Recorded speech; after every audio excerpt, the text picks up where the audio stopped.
I'd like to talk to you about multi-tools.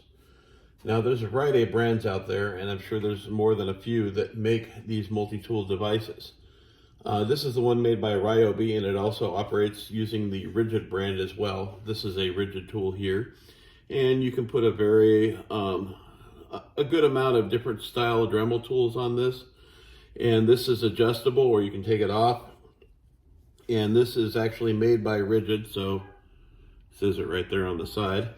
But it works perfectly with this. And this is the older style of the multi-tool, the P570. And I actually prefer this one. And when this one, if it ever breaks, I will replace it with the same one, because the newer body style does have some nice features about it, and it's also cleaner. This is what this thing looks like clean. It's just absolutely beat. I've used this for all kinds of fiberglass work, for building sound systems in cars. I've used this actual tool on probably 10 or 12 cars. I built a couple of SEMA builds in the past, if you guys know what SEMA is.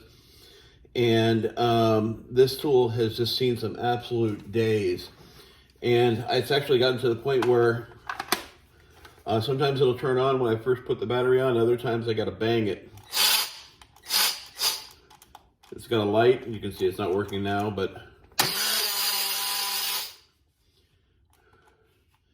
and you can change out the heads. Take the battery off. You can change the head out and move the head around to different positions. So like that way, so that way you can get the battery out of the way when you're operating in a smoother area, you know, maybe at tight spots and stuff. Depends on what you're working on.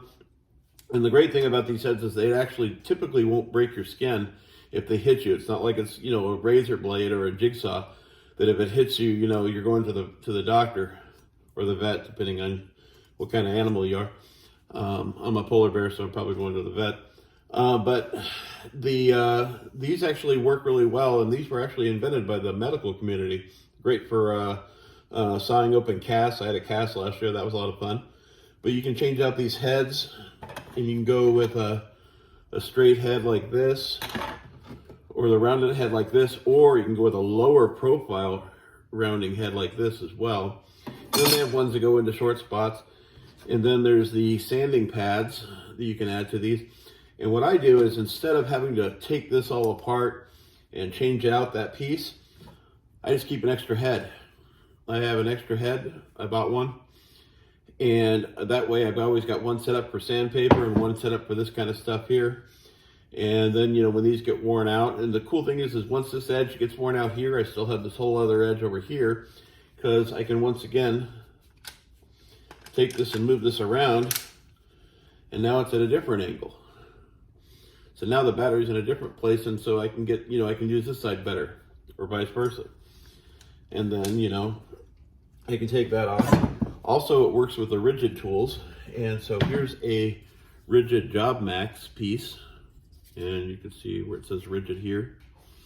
And I actually have put this in here for like minor sanding and abrasion and stuff like that, metal work and stuff.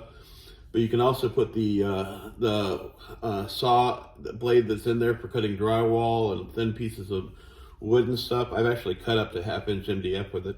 Works pretty well. Not as well as it could, but it's reversible. I believe that's what that is. There's also a lock,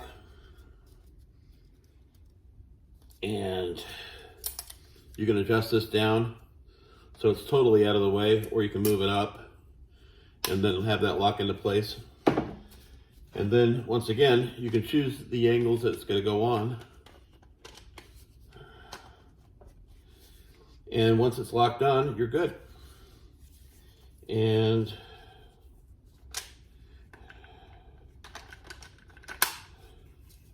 yeah, so, and then I just change this out, and I can put the sanding pad on.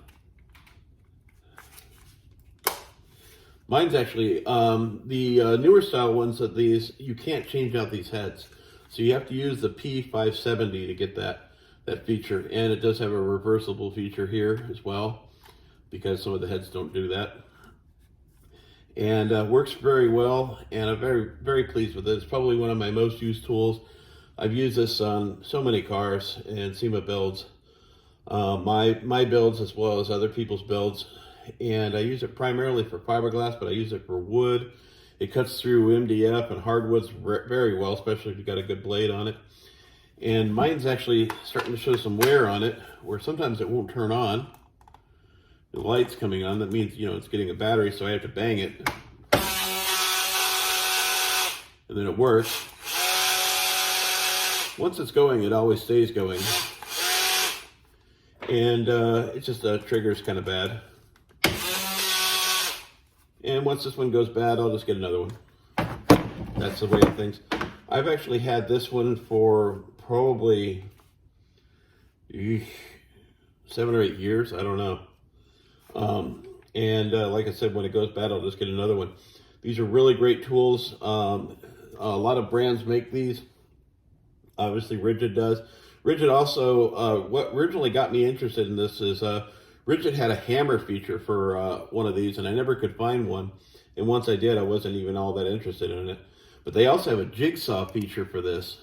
So you can turn this into a jigsaw, and it's just a nice little smooth jigsaw that doesn't take up nearly as much space as the other jigsaw that I must have put away already. But yeah, so you can get it as a jigsaw, and I really want to get that next. And yeah, it's just a great tool overall, and I love the ergonomics of it. I wish they'd done the old thing like they did with the old right angle drills, where you could reverse the battery around, but this works just as well. Hope you enjoyed this, and like and subscribe. Have a good time, and don't forget to use your tools.